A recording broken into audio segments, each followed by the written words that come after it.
चलिए, तो अब हम इस वीडियो में बात करेंगे यहाँ पर देखिए अध्याय 10 की। तो चलिए शुरुआत करते हैं। ये रहा देखिए आपके सामने प्रश्न। पहला प्रश्न है, देखिए लिखा हुआ है कि नीति आयोग का पदेन अध्यक्ष होता है, तो करेक्ट आंसर हो जाएगा देखिए ऑप्शन 2 यानी प्रधानमंत्री। दूसरा प्रश्न है कि सामुदायिक विकास योजना आरंभ हुई थी, तो ये हुई थी देखिए 1952 में।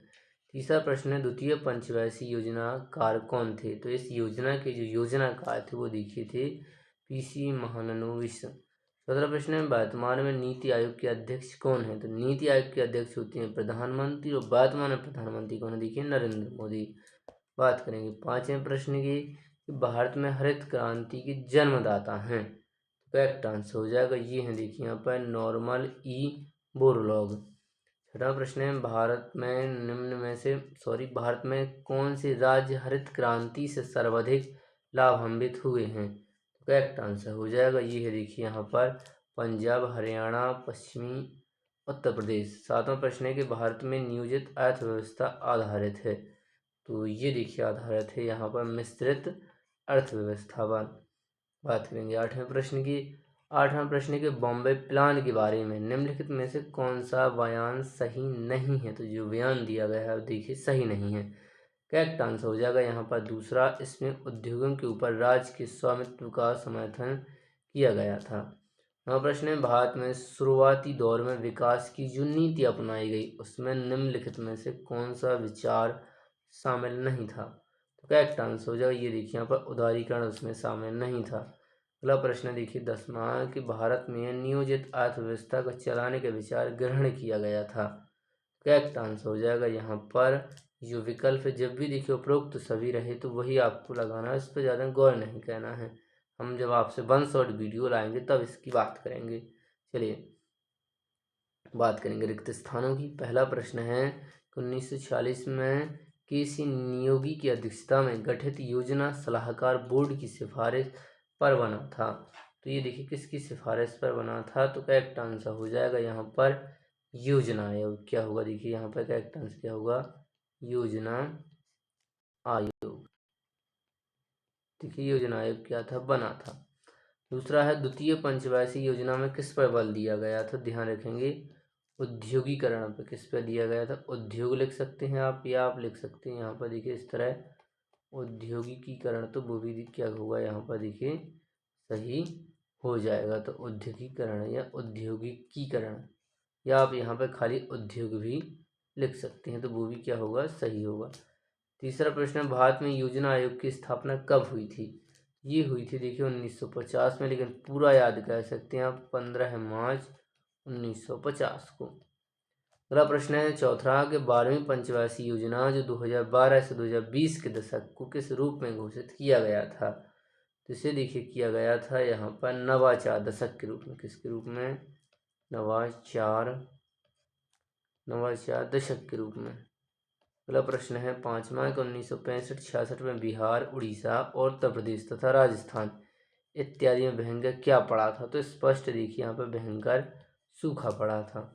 तो प्रश्न है अमेरिका ने PL 480 कार्यक्रम के अंतर्गत किसमें खालिस्तान भारत की सहायता की थी, ये की थी देखिए यहाँ पर खाद्यान्न क्षेत्र में। कौन से क्षेत्र में की थी इन्होंने, देखिए यहाँ पर खाद्यान्न क्षेत्र में की थी।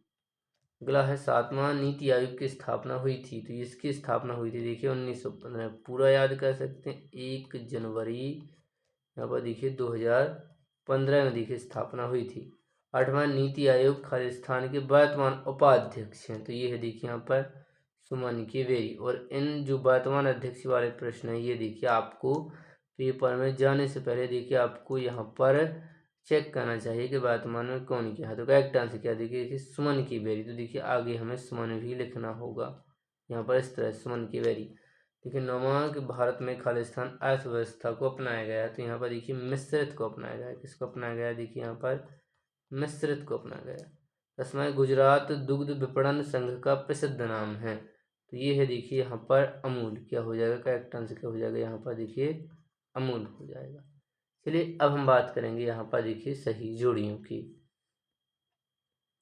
तो ये रही देखिए आपके सामने यहाँ पर जोड़ियाँ। चलिए जोड़ियों को हम यहाँ पर मिलाते हैं। देखिए पहली यहाँ पर पॉस्को इंडिया इस्पात संयंत्र, तो करेक्ट आंसर हो जाए इसका। इसकी स्थापना देखिए भुवनेश्वर में हुई है। दूसरा देखिए प्रथम पंचवार्षिक योजना, तो इसकी शुरुआत हुई थी देखिए 1951 में 1956 तक, ये वाली। दूसरा देखिए KN राज, तो इसका करेक्ट आंसर हो जाएगा यहाँ पर यह देखिए प्रथम पंचवार्षिक योजना के विशेषज्ञ थे। अगला देखिए यहाँ पर चौथा कि नव लोकतांत्रिक पहल, तो इसका देखिए करेक्ट आंसर हो जाएगा ये है देखिए 1987 से लेकर 1991 तक।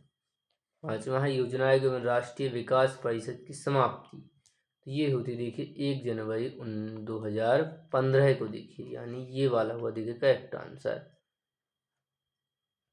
चलिए तो अब हम बात करेंगे यहाँ पर देखिए एक शब्द एक वाक्य वाले प्रश्नों की। तो पहला प्रश्न है देखिए आपके सामने लिखा हुआ है कि योजना आयोग द्वारा कितनी पंचवर्षीय तथा वार्षिक पंचवर्षीय योजना यहाँ पर चलाई गई हैं।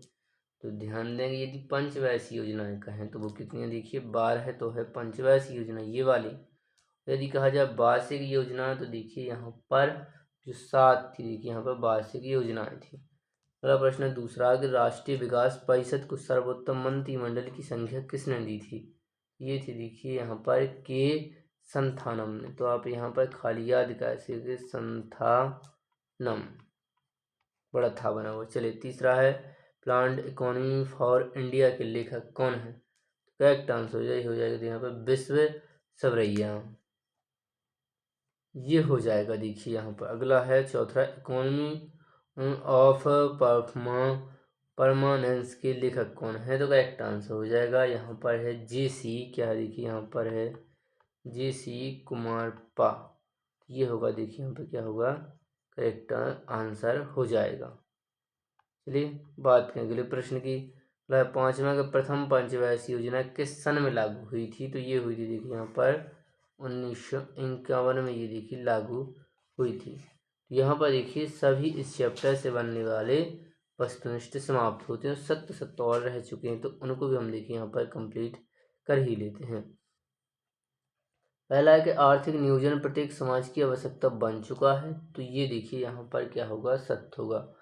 अगला है यहाँ पर कि प्रथम, देखिए यहाँ पर थोड़ा स्क्रॉल कर देते हैं, लिखा हुआ है प्रथम पंचवर्षीय योजना में सर्वोच्च जो प्राथमिकता वो देखिए किसी क्षेत्र में दी गई थी, ये देखिए यहाँ पर क्या होगा पूरी तरीके से बिल्कुल सत्य होगा। तीसरा है कि भारी उद्योगों में खनिज उद्योग को शामिल नहीं किया जाता है, तो ये ऐसा यहाँ पर बिल्कुल सही है, यानी यहाँ पर क्या है असत्य होगा, जबकि शामिल किया जाता है। चौथा है कि JC कॉर्नेलियस ने योजना आयोग के सदस्य के रूप में योजना प्रक्रिया में हिस्सेदारी नहीं की थी, तो ये देखिए यहाँ पे क्या होगा असत्य होगा। नीति आयोग की स्थापना 2020 में नहीं 2015 में हुई थी, इस कारण यह असत्य होगा। तीसरा नीति आयोग के वर्तमान मुख्य कार्यकारी अधिकारी B सुब्रमण्यम है, तो ये देखिए यहाँ पे क्या होगा सत्य होगा। वर्तमान वाले सभी आपको देखिए चेक करना है। चलिए तो यहाँ पर ये वीडियो समाप्त होती है, और इसी के साथ हम आपसे कहेंगे यदि आप चैनल पर नए थे तो चैनल को सब्सक्राइब करें, अपने दोस्तों में से शेयर करें जिससे आप आसानी से पढ़ सकें। तो इसी के साथ हम आपसे मिलेंगे अगली वीडियो में, तब तक पढ़ते रहें बढ़ते रहें।